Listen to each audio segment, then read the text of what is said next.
Alongside Adam Deo, my name is Nick Pierce here in the Vine Center this Saturday afternoon, where the Liberty Lady Flames come away with an 80-51 win over the Winthrop Eagles. 25 straight wins now over Winthrop in this building, and the Lady Flames really pulled away with a big third quarter. Adam, they outscored the Eagles 26-6 in that 10-minute span, an 11-0 run after halftime. Right. I think, Nick, if you look back on it, Kerry Green's game plan was really executed flawlessly. He started out with a running and pressing the entire time. He knew the injuries that Winthrop had. He knew their bigs were going to have trouble getting up and down the court because their bigs don't play a lot of minutes. So he just ran them, and he ran a lot of numbers, and the fatigue really set in, and it showed in that third quarter.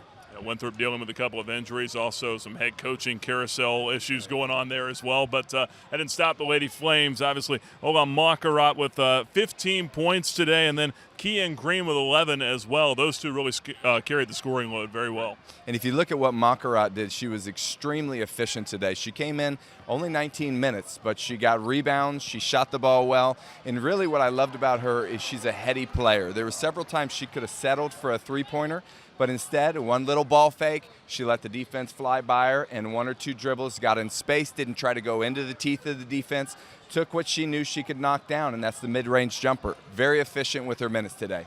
And very good on the defensive side as well, taking some charges out there. The entire squad did a great job on the defensive side, particularly after halftime. Had a chance to catch up with Makurat and some of the other Lady Flames, including head coach Kerry Green, after the win. I think that third quarter was energy level, probably the highest we had during the entire game.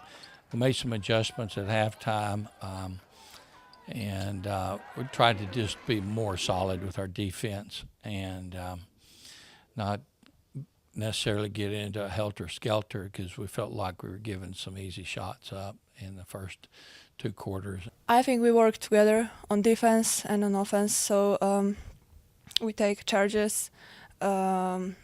We're focused on rebounding. I think we did what Coach Green told us in the locker room, that let it work, do your job. Every game is important. Every game is equally important because you're taking it one step at a time. But so this one was good. We have a big one on Tuesday, so we're looking forward to that.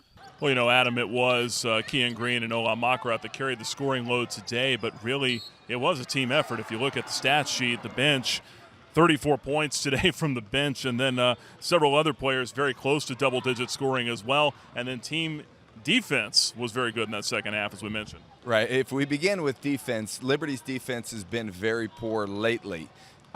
Kerry Green knew, he said we had to tighten that up. And teams that they've been playing with, if you look at Radford, scored 12 above their average.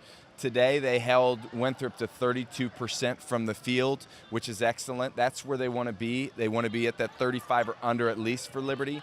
And then you look at the diversity that they have on offense, the weapons, and the people that are giving them efficient minutes. They had 11 or 12 kids with rebounds in this game and with points on the board. They and 10 of those with multiple rebounds. Now, Makurat, she was efficient with her minutes. Now she's a starter.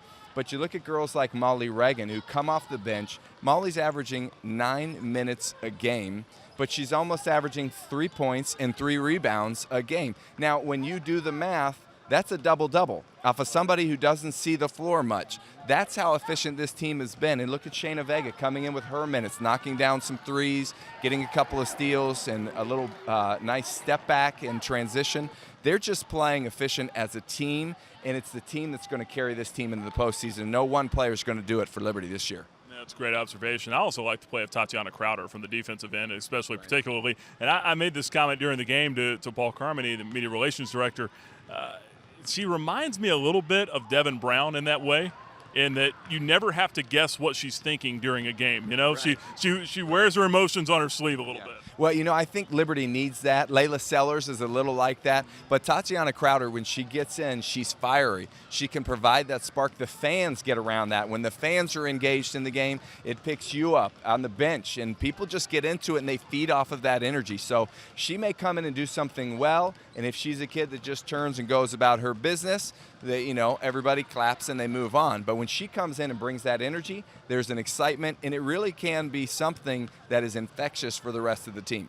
Well, a lot of excitement going on behind us right now as the Lady Flames host one of their camps for the youth here in the Lynchburg area, and it's always good to do that after a big win, as we saw here today. Final score again, 80-51, Liberty over Winthrop. Lady Flames now 5-3 in Big South play. Liberty travels to Campbell on Tuesday. For Adam Deo, my name is Nick Pierce for the Liberty Flames Sports Network.